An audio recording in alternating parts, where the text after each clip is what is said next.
Hello there, everyone. Welcome back to another episode of Wrestle Tea with me, Sam Leterna. Today, we're outside. There's some honking, there's some cars going by.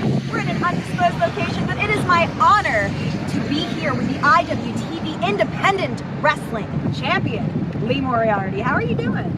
I'm doing great. It's been a busy past few months, but hard work pays off, and now I'm the new Independent Wrestling Champion, and I can't wait to start my legacy as a new leader of independence.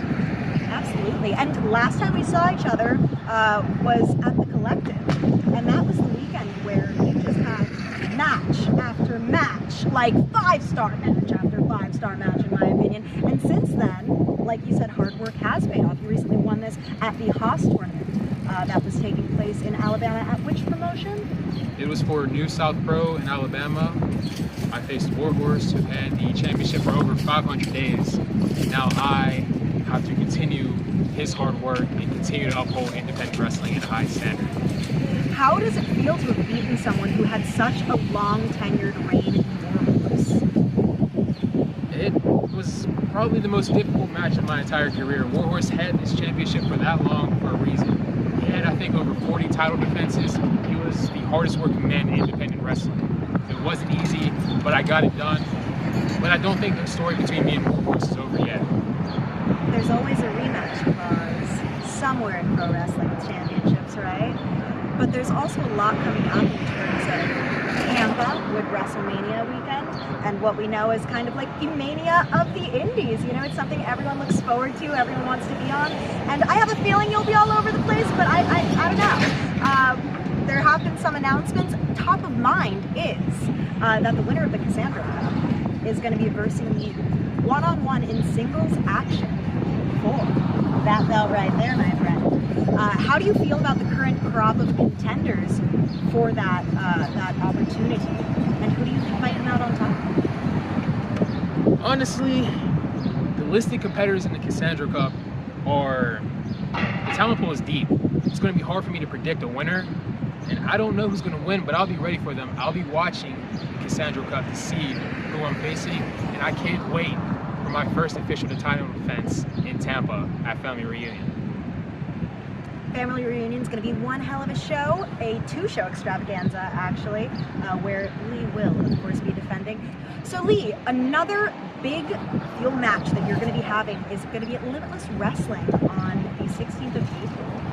You're going to be going one-on-one with the newly crowned Daniel Garcia, who's the Limitless Champion. This is such an evenly stacked match. Do you agree? On paper, this match is evenly stacked, but Daniel Garcia has one win against me already, so I don't think it's evenly stacked. I think I have the bigger mountain to climb because I need to even the score. In the ring, Garcia and I are pretty much evenly matched. So I'll be ready, and I'll find his flaw, I will expose it, and I will even our score to walk away with the Limitless Wrestling Championship. If you were to pick up a win and become the Limitless Wrestling Champion as well as the Independent Wrestling Champion, do you think that there could be perhaps an undisputed title rematch in the future? Or is that something you'd want to see, is my question? Honestly, I will never step away from any challenge.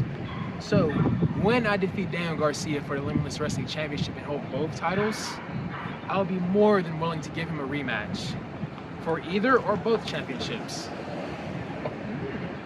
And what's your strategy going into a match like that where you're so evenly keeled with the other competitor? Because you both have this, you know, background in technical wrestling, particularly both of you have the ability to pick apart the opponent piece by piece. What's your prep work for this? So, a lot of people like to call Daniel Garcia and I technical wrestlers. We're all-rounders. The big difference is he leans more towards one style, I lean more towards another. I think the biggest difference is figuring out who's going to pull out the bigger trick and walking away with that match. Well, I'd imagine the training ahead of time leading up to that is both with studying matches of Garcia's as well as stepping up your game in the ring as well for a competitor like Garcia, as I'm sure he'll be doing for you, which makes it more exciting. Yeah. What about the idea of this A1, AB? What happens when someone is actually, you know, named the 1B? And what if that's you? Daniel Garcia can have the title of best wrestler in North America because all it is a title. I don't think I'm the best wrestler in North America. The internet claims I am. I don't believe it. I still have a lot of work to do. The title is not what's valued. This title is, that title on his shoulder is, and that's what matters.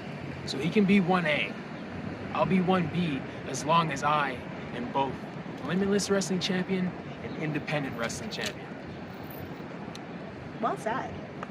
And regardless of this 1A, 1B, you know, supposition that the internet's made, no matter what I think, it seems like you guys have a similar philosophy on like what you wish to do for independent wrestling. You know, and that's something that you guys have in common, along with the fact that it's very clear that either of you can be signed to a major contract at the drop of a hat, but you choose to be here and, you know, promote the well-being of independent wrestling through this match, through holding each of your individual belts. So thank you so much for that. Does it feel like a big weight on your shoulders, or do you feel confident with this kind of responsibility? No matter what profession you're in, anytime you're climbing a ladder, the weight's gonna get heavier the higher you go.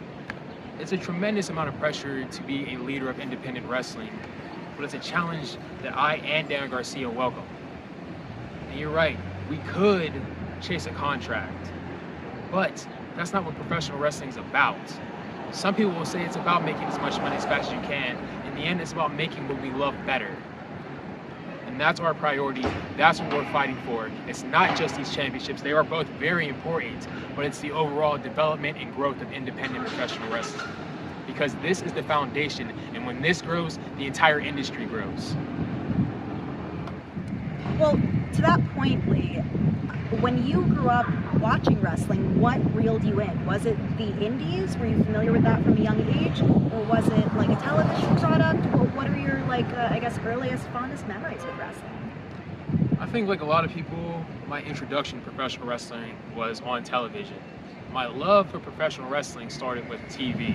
My obsession came from independent wrestling. That's why I'm here. That's why I stick around, because there's someone going to find independent wrestling and they're going to see guys like me and Daniel Garcia work as hard as we do to make this better, and they're going to become obsessed, and they're going to be in the position we are now. Well, Lee, thank you so much for your time. I really appreciate you coming on Wrestle Tea, sipping some tea with me, but, you know, very professional tea per usual. That was like a beer. Yeah, we can do that. No, I'm straight edge. You can't drink beer. Oh, okay, never mind. I was going to make an Austin 316 joke. But, yes, Wrestle Tea, Lee Moriarty. I look forward to seeing you in Tampa at IWTV Family Reunion. And all of Lee's stuff, bio, check it out, social media.